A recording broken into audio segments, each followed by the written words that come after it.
There are so many misconceptions and so many symptoms that some people don't know about, and even doctors can get it wrong.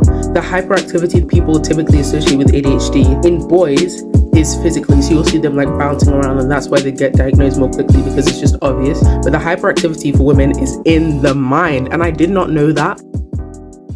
Okay, just gonna start.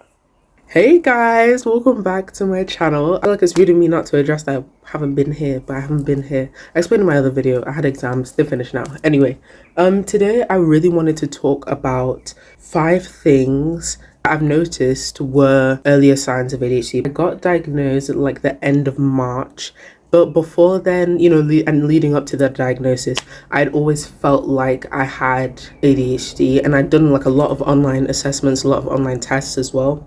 And it turns out that I do have it, but I just want to share a few things that I noticed in myself. Also, when I was like really young, that were actually signs of ADHD.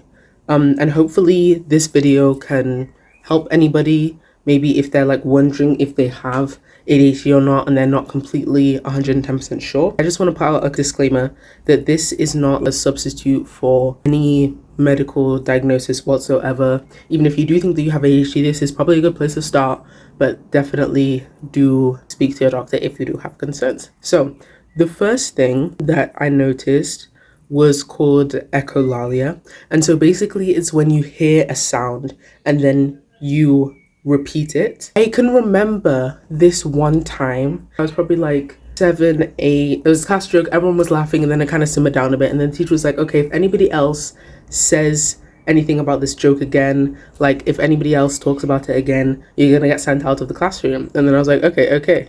And basically, I don't know why, I don't know what came over me, but then I just said it, and then she was like, okay, Grace, go. Like, you have to go to the other classroom. I took my book with me, and I was really shocked. But now I realized that it was that, and it's basically when you like copy or mimic like sounds and stuff. And I still do it to this day. I'm still very guilty of that. Like if I hear someone, maybe they have a funny way of saying something or anything really, I just copy it. So that is one thing that I learned. And also just the fact that like, it's not something that I'm thinking about before I actually say it. Like it's just something that I'll say, and like I'll just copy when someone is saying something, but I don't actually think of copying it. I'm just like, I just say it. Like it's just, what's the word? It's like, you're not thinking about it as you say it. Anyway, the second thing is noise sensitivity. And so my other little anecdote story for this is literally like, ever since I can't remember, ever since I was really small, if I'd ever use a toilet, specifically if it's night, you know, and there's like no other sounds, and then I go to flush it, I will instantly like cover my ears like this because I cannot like stand the noise, and the sound was so overwhelming for me, and it was like really loud, and I'd always just feel like really uncomfortable with that, and it'd just be like, it almost scared me a little bit.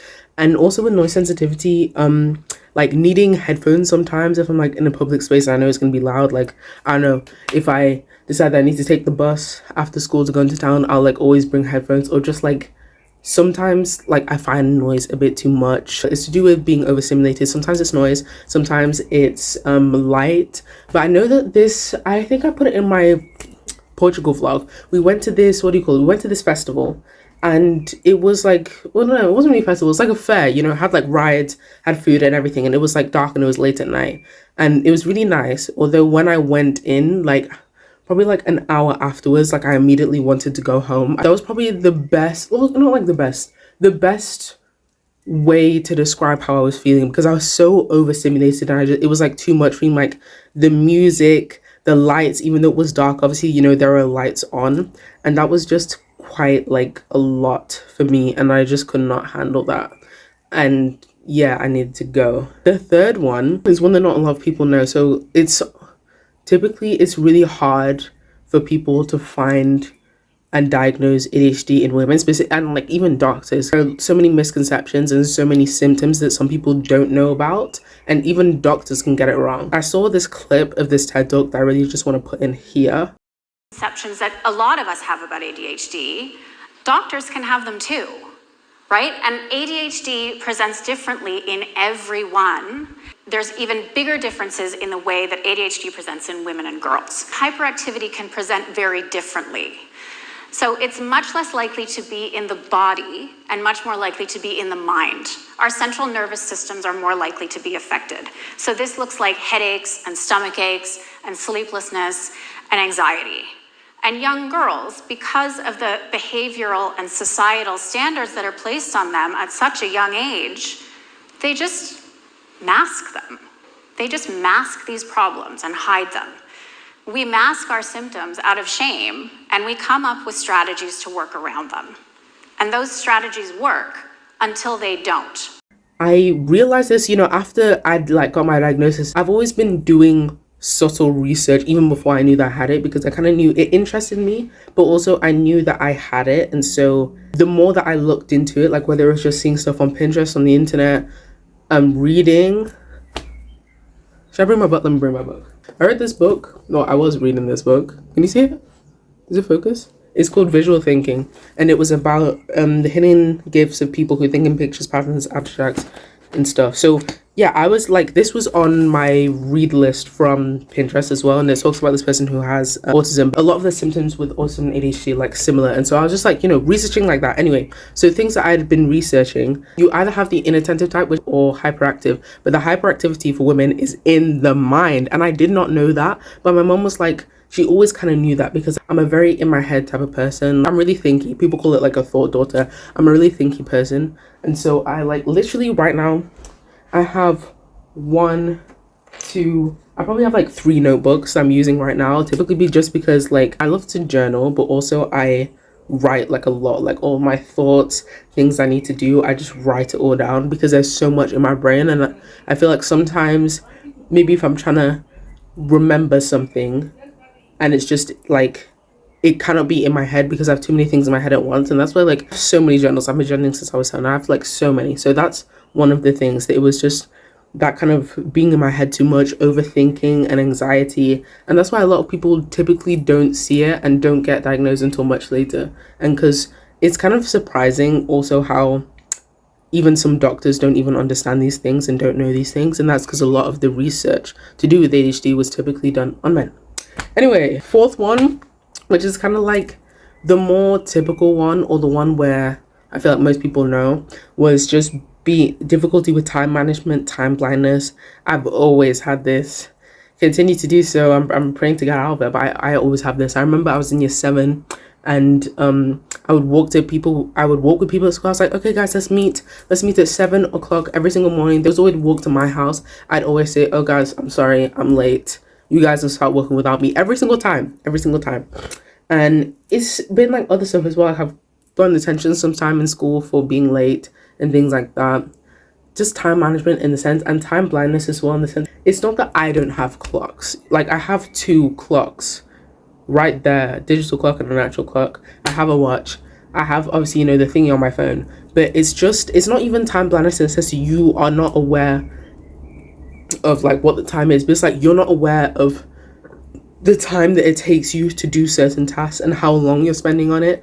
And so then you just end up wasting so much time or spending so much time on one task, either getting super bored as well or hyper focusing on the wrong type of task. And that's why I was away for YouTube for so long, because I really loved it, but also it was taking me away from doing schoolwork. And so I would just hyper focus on, oh my gosh, I have these ideas to do for content, but it's just all the stuff about time, and really it's hard to perceive time in a way that a neurotypical person does. With deadlines and emails, I know right now, and this is kind of only because I've written it, I know that I have someone that I need to email and people that I need to text.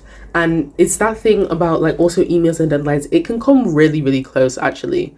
And I've know a lot of times where I have been needing to email someone, keep on writing it in my list or writing it in somewhere where I can see. Oh my gosh, it's kind of hard, because it's not even that you're not aware of certain things, but it's you keep on having to remind yourself, and I keep on having to write, okay, I need to do this. And deadlines are sometimes, it can cut really, really close. Specifically, maybe if you get a little bit older, maybe it's a job, you need to submit something, you need to supply, not submit, supply, what's the word?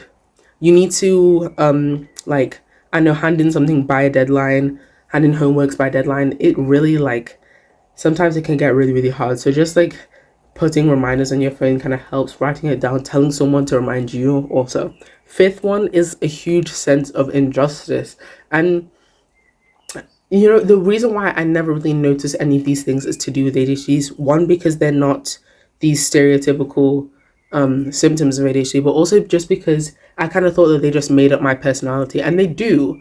But I also realized that it was part of a bigger thing. Huge sense of injustice. Really, I'm not gonna say it's got me into trouble. I'm not gonna say it's got me into trouble because I feel like it's a good thing. But it's just me seeing injustice in some places, and maybe it's not even to do with like maybe someone is attacking me, but it's like I feel really uncomfortable and like I can't just sit and watch something bad happen to another person. Like I really hate that.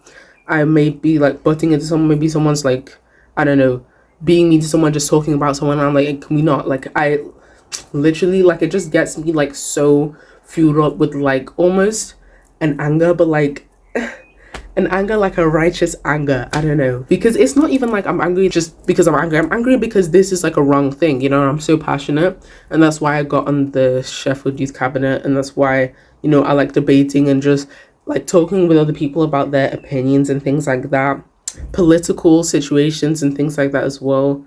I like politics in that sense, and that there's so many things that, and so many things and so many people's stories, and just like all over around the world, like you can just think about things that people do. That's why, like, I for one, and now because I know all of these things and because I'm much more educated, I'll get so annoyed when I hear people like making jokes about people who are autistic, because I know for a fact that there are so many people with autism who like they struggle with like a plethora of things, and people who make those jokes, like, for one, it's kind of disgusting, but then two, it's such an uneducated thing to do because you have no idea what those people go through. And so I feel like that one, it can kind of get you into a bit of trouble if you're like in a place where you kind of just, if you're in a place where you kind of just need to be quiet for a little bit. But I also feel like most of the time it's kind of good to act on that, because like, you know that you need to do something, you know, but not all the time. And that's something that I had to realize. So yeah, I really just wanted to share those things. If there was anyone who was maybe thinking that they have it, or maybe you just wanted to hear what some of the unknown symptoms are, there you go. But I also wanted to share with you some ways that I have learned to combat this, because I feel like it's all well and good just telling you about these things, but these are just a lot of challenges that people with ADHD face. And I feel like lots of the time, lots of neuro disabilities, there's just a lot of negative connotations with those things. And also I feel like people are just told like, oh, these are the challenges, and they're not actually given solutions to those challenges. And I really wanted to do that. So I'm gonna be putting another video out probably, but when this one's out, I feel like that one will be out. So please click, I don't know, click on the screen on the link, and that will take you to the other video where I just talk about things that have helped me to be consistent in like whatever work I'm doing, being consistently productive, and just really help me to achieve things in life, no matter how small they are, because sometimes it's just hard to stick to routines. And so I feel like me telling you all these things all well and good, but also there are things that you would benefit from, like actual actionable things. And so I wanted to share that with you. And before I go, I just want to ask if there are any, if you would like that video, because I haven't quite put that video out yet, if you would like that video, please comment it down below. Tell me if you like this video as well. And if you have any other video ideas, I would be really down to have your video ideas and your input as well, because I want to make this channel as much about you guys as it is about me, because obviously it's just about having, you know, conversations about stuff that are happening in the world. And if you want me to talk on anything, you want me to just, I don't know, look into anything at all, then I would love that. Please make sure that you subscribe if you did like this channel and you want to see more videos like this, and press the notification bell if you would like to see the other video about the solutions to these challenges that I put out. And also you can follow me on my TikTok, which is linked on the screen or here at the end of this video. And I just want to say thank you so much for watching and for listening to what I had to say, because I feel like a lot of people are quite miseducated on this, and so it means a lot to me if you watched right until the end and now you know a little bit more than you did before. So thank you so much for watching. I'm Amarachi. Keep chatting. Bye.